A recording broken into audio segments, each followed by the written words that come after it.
Thumbs up. Okay. No further response to that. Could I expand on something that Brian Please. said? And he kind of let it slide by, but he said, he was talking about the differences, and he said, well, if you're writing for a proposal, it's very different. So if you're writing an abstract for a research proposal, typically there are two abstracts you write. One's a scientific abstract and one's a lay abstract. And I will speak from my personal opinion or my personal experiences as a proposal reviewer on federal grant applications. I read those things first, the abstracts, both the lay abstract and the scientific abstract. And if they're well written and engaging and consistent, that's what I'm expecting in the proposal, and I'll be more engaged.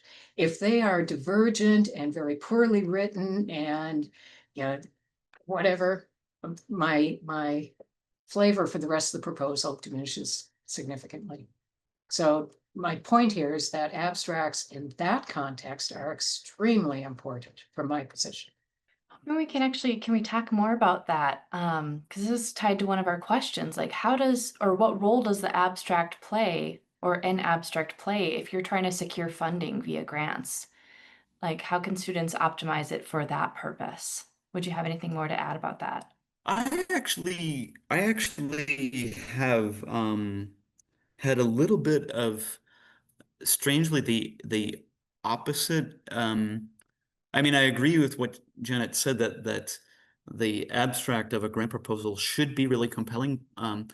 The problem I find is that the abstract is, or the project summary for NSF, but they're called different things, but they're usually in the cover pages of the proposal. And so they're kind of like, I don't know, they're small and they're they're like 10 pages before the real text. And so I actually find that they're strangely like hidden a little bit on grant proposals. And it's just the way that it's set up. And so with that said, I still agree with what Janet said. I do read the abstract or the project summary or whatever first, and that will make me excited or not.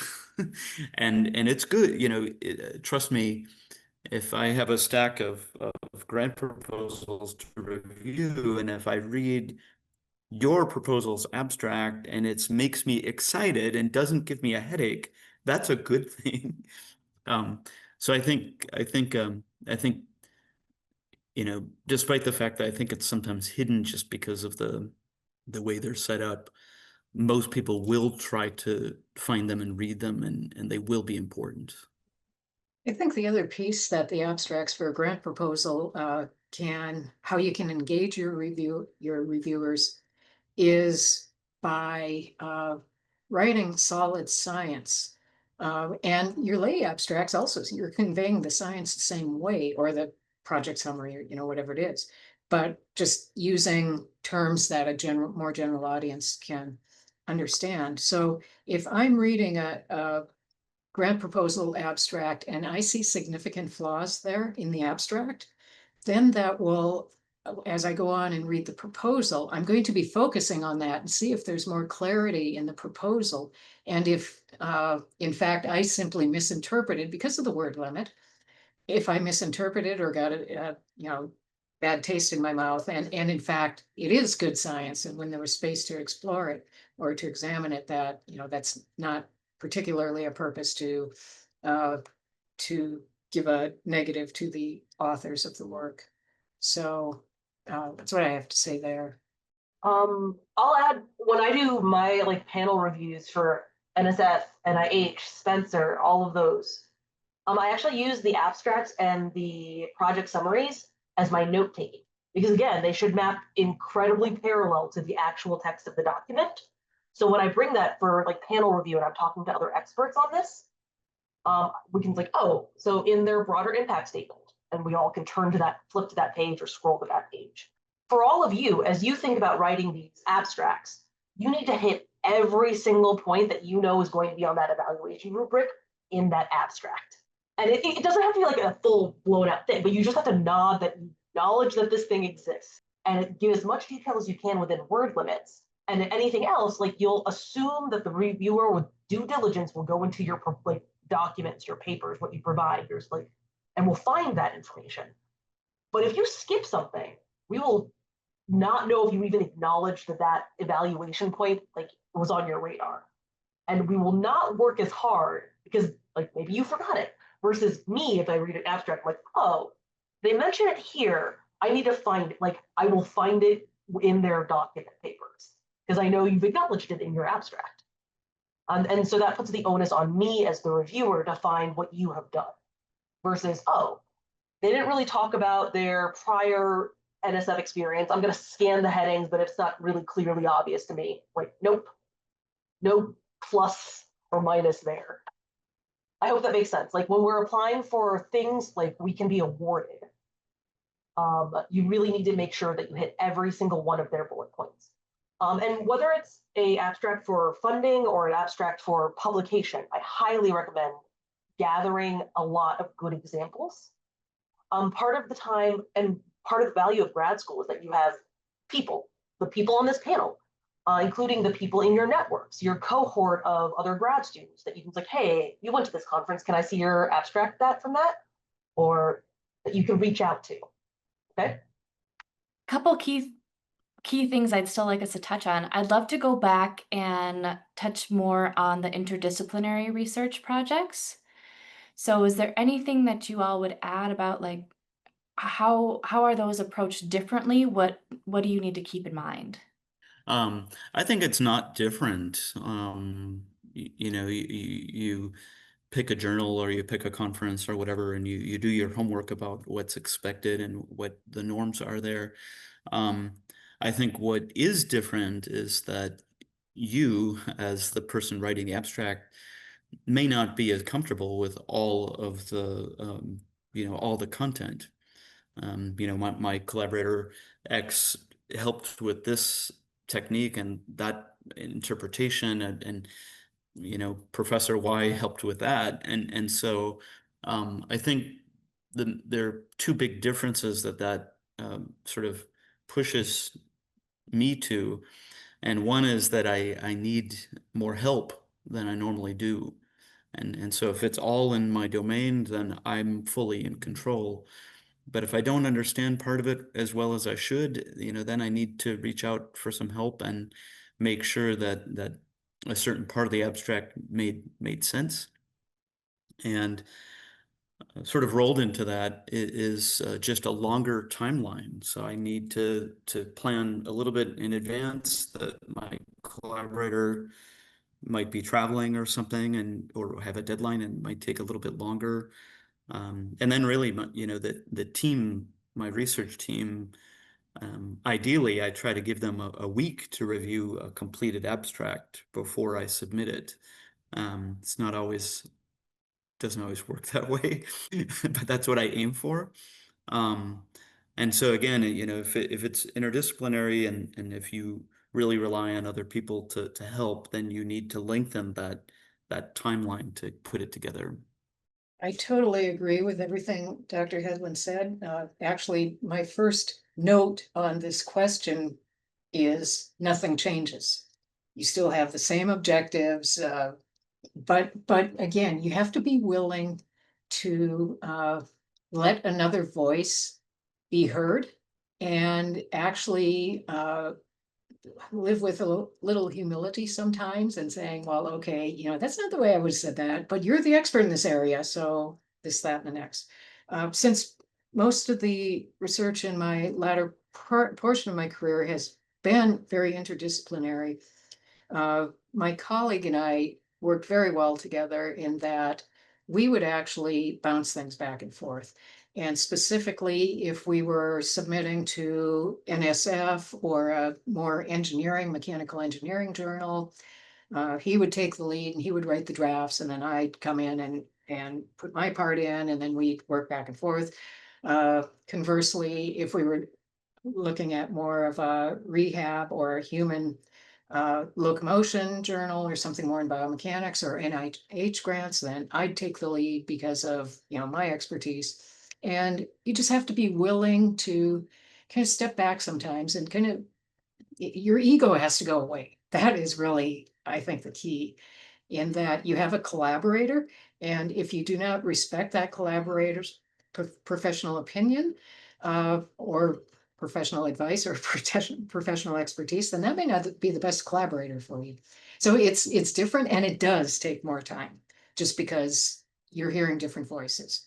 So those are major comments I have relative to interdisciplinary work. I love all of these ideas. The term I use is having intellectual humility. I really like the idea that as we grow in our expertise, we know the bounds of our limits, right? Like I will never speak about physics, but I also know I can like maybe speak about physics more than the layperson because I'm willing to do the work. Like I'm willing to read the articles and like see what the research says, or go find an expert to have a conversation with.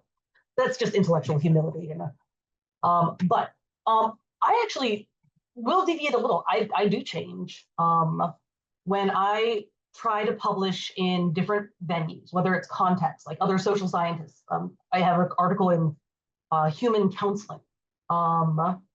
I know I have to explain my terms so much more. So I know I'm going to write my abstract, not in a lay way, because these are still intelligent people. I just have to, but I think that's, I can't remember if it was Janet or Brian. Like that's journal dependent, right? Like I have to explain my terms more rather than using the acronyms everyone knows. You know, we all love our jargon. So when you're publishing interdisciplinary, you have to know where that line is, where you can still use jargon versus you have to explain things, but still in a very intelligent way. Also, when I make purposeful jumps, like sometimes when I publish in hard science journal, but I'm doing an educational bent with a hard scientist, I'll make a point to like say, oh, this is a very established educational practice. Because maybe it's not in like the hard scientists about how you might go about engaging students in learning at the undergraduate level. Or in sometimes I'll say like, if I'm publishing in my own field, I'll make a point to say, oh, we're bringing this technique in from like nursing or the humanities to talk about how that interdisciplinary work was established and where that work is coming from, especially when it's unfamiliar to like my specific audiences. So there's something called picture voice that's often used in medical fields, where you ask a patient to take photos about what's going on in their life or their context, and you use that as part of their data points. Unheard of in education because we don't take a lot of pictures of, especially like when about kids and doing things. But like, you know, we describe it. It has a long history in this other social science education oriented area. And in that way, I believe it's more interdisciplinary. It's just how we have to approach those or how we say those things. That's what I got. Can I add something really quick? Please. I really, this isn't so much about abstracts, but maybe just about interdisciplinary or just having collaborators in general.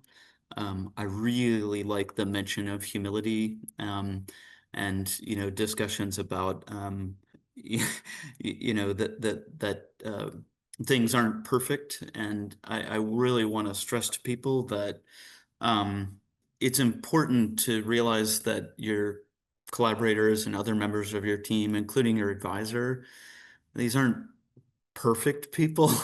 They're people, and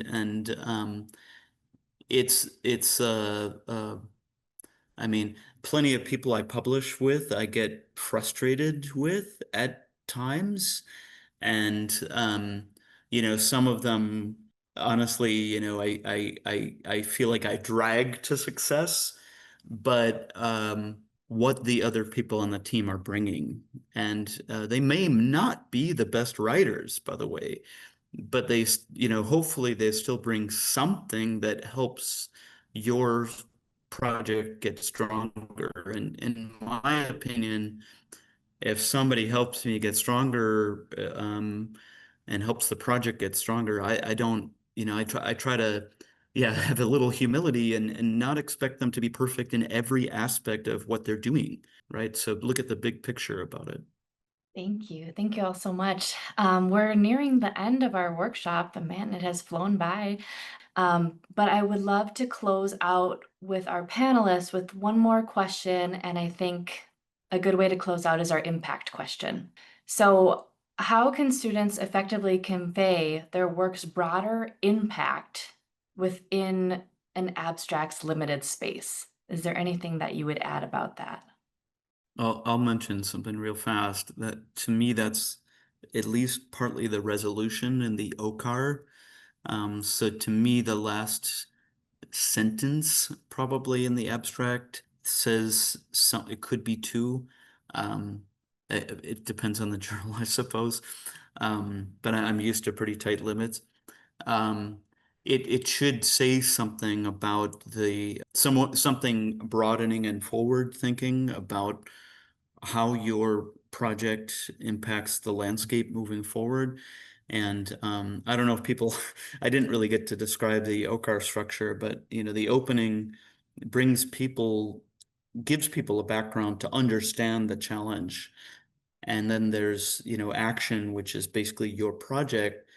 And the action goes back to address the challenge. So there was a loop there. And then there's an arrow on that little diagram that goes forward. And that arrow going forward is the resolution. And that resolution looks to bigger impacts of what you did. And it's hard to do this. It takes a little practice. But that's the Oh, Jenna, I'll let you finish out the whole shebang. Always end with your implications. And this goes back to, like, again, I write my abstracts at the very end. I outline first. So I think that's probably what Brian might be doing by writing his abstract first, right? Like, I have outlines, and your final sentence, in my opinion, should always be one of your biggest implications. It's not that your findings will inform future research. That's way too wibbly. That's like the milk toast of abstract finishing. You want to say something like, this research challenges the dominant norms. This research provides nuance to this interesting context. This research provides a new direction. Does that make sense? Like, this is where sometimes I get into a little trouble because, like, every now and again I'm accused of, like, overreaching my findings. I'm just like, no, it informs. It just tells. Like, it provides, like, just another drop into the bucket. Does that make sense? But always finish your abstract on, like, one of those little punches that goes, and that comes directly from your implications. Okay? So I don't want to see anyone saying future research. Don't do that. You can do better. I totally agree with everything both my colleagues have stated. And what you really want to try to do here is touch your audience in a way that you hit them in something that affects them personally, someone they know, some situation they're aware of, something they can identify with. And I want to give 3MT a plug here and say this question and this statement actually relates to probably the last thing you say in your 3MT presentation, because at the end you want to try to wrap this all around. Why is this important? It's important because X. So for example, some of my more recent research has been on diabetic neuropathy. So the big piece there is that you may have, you may know, you may have seen, you may have whatever. And that's why this is important. And this research can significantly have a positive influence on the health and well-being of this population, or something sort of like that. But you can relate this question about writing an abstract and the impact of your work to that 3MT closing statement, because you really want to grab your audience. So that's what I have to say. And I didn't get paid by Alyssa to say this. Thank you so much for the plug. What a great segue to wrap things up. And I just want to thank Dr. Dufek, Dr. Vo, Dr. Hedlund one more time for joining us today for this workshop. Really appreciate you all. Thank you to all of our students who joined as well. And once edited, we will make this available on the Graduate College YouTube channel. So thank you all again, and I hope you have a wonderful rest of your day.